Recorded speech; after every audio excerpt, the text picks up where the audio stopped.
Hello everyone, welcome to my channel. दोस्तों, मेरे channel में आप सभी का स्वागत है और जो न्यू सब्सक्राइबर हैं उनका हार्दिक अभिनंदन है। दोस्तों, कैसे हैं आप सब? मैं अंकिता जबलपुर से कर रही हूं आप सबका स्वागत।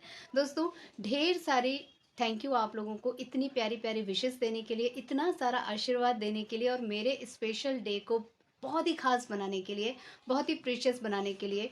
क्योंकि उस दिन जो है ना, यहाँ पे मौसम बहुत ख़राब हो गया था। इतनी ठंडी बर्फीली हवा, कोहरा, कहीं से धूप का नामो निशान नहीं। और आप सब तो जानते हैं कि बिना धूप के मेरा क्या हाल होता है।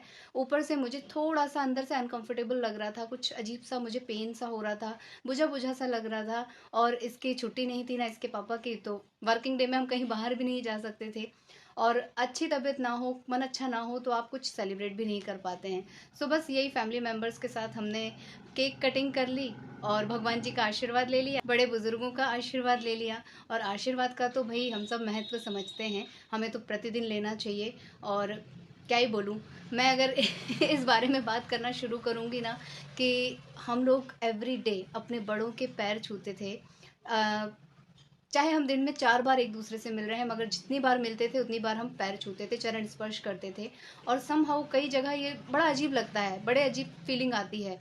और आजकल तो प्रणाम करने का तरीका ही अलग है, आशीर्वाद लेने का तरीका ही अलग है। बस ऐसे हाथ जोड़ देते हैं, और या फिर झुकते तो है ही नहीं, बिल्कुल घुटने तक भी मुश्किल से ऐसे झट से झुके, तुरंत उठ गए, पालगी प्रणाम, और क्या भोजपुरी में बोलते हैं, गोड़ धारादानी। तो इस तरह का हो गया है माहौल। और पहले जो है, मैं हमेशा जैसे एवरीडे उठकर छूटते थे, दादी दादाजी को प्रणाम करते थे, पैर छूते थे। फिर मन करता था तो मेरा भी छू लेता था। लेकिन अब जो है, इतना रूटीन हम लोगों का उलझ गया है, इतना सब, कि मैं तो खुद ही नहीं पैर किसी के पढ़ पाती। और इसको क्या ही मैं याद दिलाऊं, या क्या वो संस्कार याद दिलाऊं कि बेटा बचपन में तुम ऐसा किया करते थे। जबकि इन सब चीज़ों के सारे प्लस पॉइंट मुझे पता है, कि जब हम अपने बड़े बुजुर्गों का आशीर्वाद लेके दिन की शुरुआत करते हैं ना, तो दिन बहुत अच्छा बीतता है। कोई दुर्घटना होने की संभावना हो, कोई नुकसान होने की संभावना होती है, तो वो भी टल जाती है। इतना मतलब इतनी शक्ति होती है आशीर्वाद में।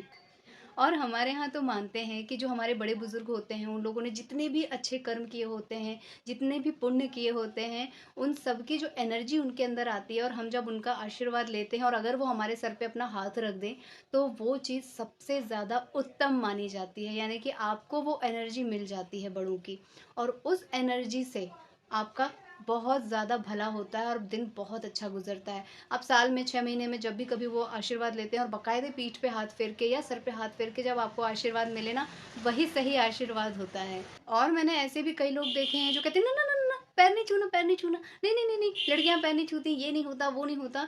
जबकि कई लोगों को ये लोग भ्रम में डाल देते हैं कि आपका कोई पैर ना छुए, आप किसी का पैर नहीं छुए। मैंने ऐसे भी लोगों से मैं मिली हूँ जो लोग कहते हैं कि हमारे यहाँ पैर नहीं छूते, हम किसी का पैर नहीं छूते, हमें मना किया गया है, हमारे गुरुजी ने मना किया है, पैर नहीं छूना है, ये झुकना नहीं है, किसी के पैर नहीं पड़ना है। और मुझे आश्चर्य होता है कि ऐसा कौन मना करेगा कि तुम किसी का आशीर्वाद मत लो।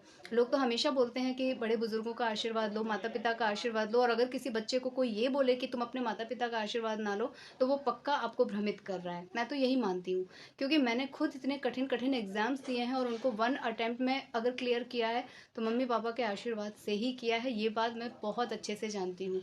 सम हाउ जब आप एग्ज़ाम देने बैठ रहे हैं, और आप भगवान जी को खूब अगरबत्ती जला के, भोग लगा के, पूरा नहला के, अभिषेक करके चले जाओ, लेकिन सडनली आपके माइंड में क्लिक हुआ, आंख बंद करके आपने अपने माता पिता को मानसिक प्रणाम कर लिया, और अगर आपका क्लियर हो गया एग्ज़ाम, तो आप इसको किसका आशीर्वाद मानेंगे? और जब जब ये नहीं किया है, तब तक कुछ ना कुछ अड़चनें आई हैं। तो ये कोई झुटला नहीं सकता कि माता पिता का आशीर्वाद या बड़े बुजुर्गों का आशीर्वाद निष्फल होता है, वो नहीं लेना चाहिए, या तुम मत लो। और जैसे मुझे मालूम है कि जब हम किसी को आशीर्वाद देते हैं, तो हमारी एनर्जी, हमारे पुण्य उसके ऊपर जाते हैं, उसकी रक्षा करते हैं, उसका भला करते हैं। तो ऐसी ही बातें कई लोगों को मालूम होती हैं, और वो अपना पुण्य नहीं शेयर करना चाहते हैं, नहीं देना चाहते हैं, तभी वो मना करते हैं कि नहीं नहीं, आप हमारे पैर नहीं छुइए। शायद उन लोगों को ये नहीं मालूम होता है कि हम जो पूरे दिन भर में, या हम पूरे जीवन में अब तक के जो भी पुण्य कमाते हैं, उसकी जो एनर्जी हमारे पास आती है, वो हमें कहीं ना कहीं ट्रांसफ़र करनी होती है। एक सही समय पे हमें अपनी एनर्जी ट्रांसफ़र करते रहना चाहिए। चाहे हम अपने बच्चों को आशीर्वाद दें, अपने से छोटों को आशीर्वाद दें, अपने शिष्यों को आशीर्वाद दें। जैसे कहते हैं ना कि ज्ञान जब हम कुछ ग्रहण करते हैं उसे किसी ना किसी को देना बहुत अच्छा होता है।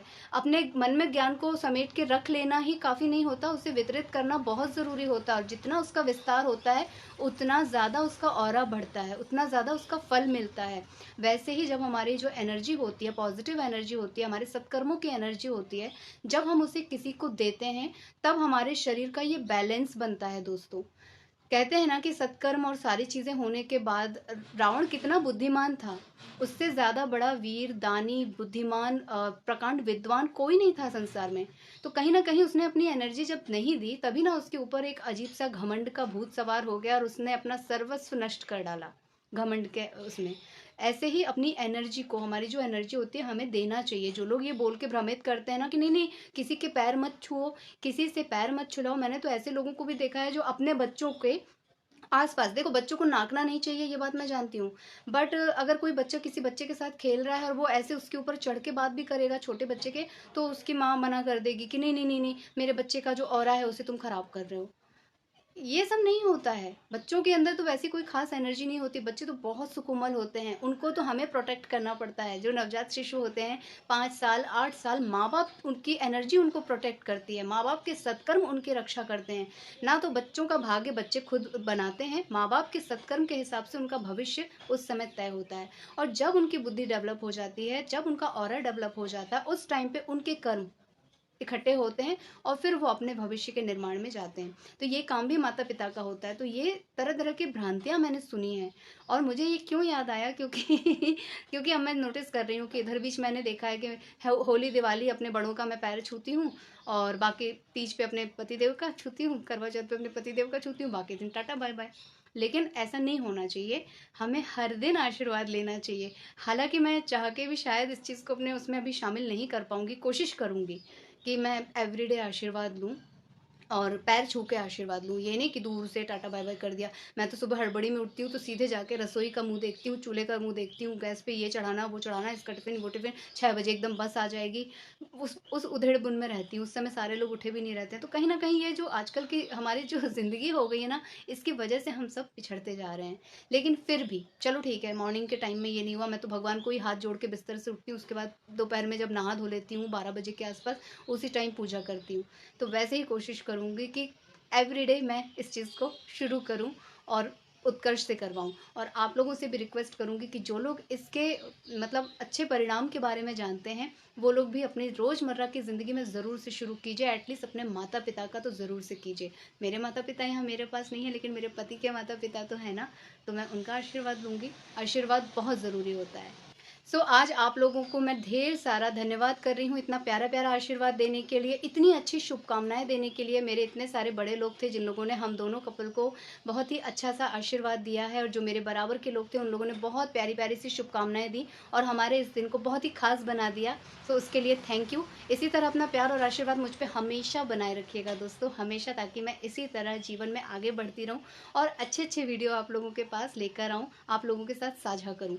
आज की वीडियो में मैं ले लेती हूँ विदा, मिलूंगी अपने नेक्स्ट वीडियो में। जाने से पहले रिक्वेस्ट करूंगी कि आप लोग प्लीज़ नए हैं तो मेरे चैनल को सब्सक्राइब कर लीजिएगा, वीडियोस को लाइक कीजिएगा और अपनी फैमिली और फ्रेंड्स के साथ उसे शेयर कीजिएगा, और कमेंट डाउन करना मत भूलिएगा दोस्तों। अपना ख्याल रखिएगा। Bye bye. Bye bye and thank you for watching. ए मेरे हम सफर, एक जरा इंतजार, सुन सदाएं दे रही है मंजिल प्यार की। ए मेरे हम सफर, एक जरा इंतजार, सुन सदाएं दे रही है मंजिल प्यार की।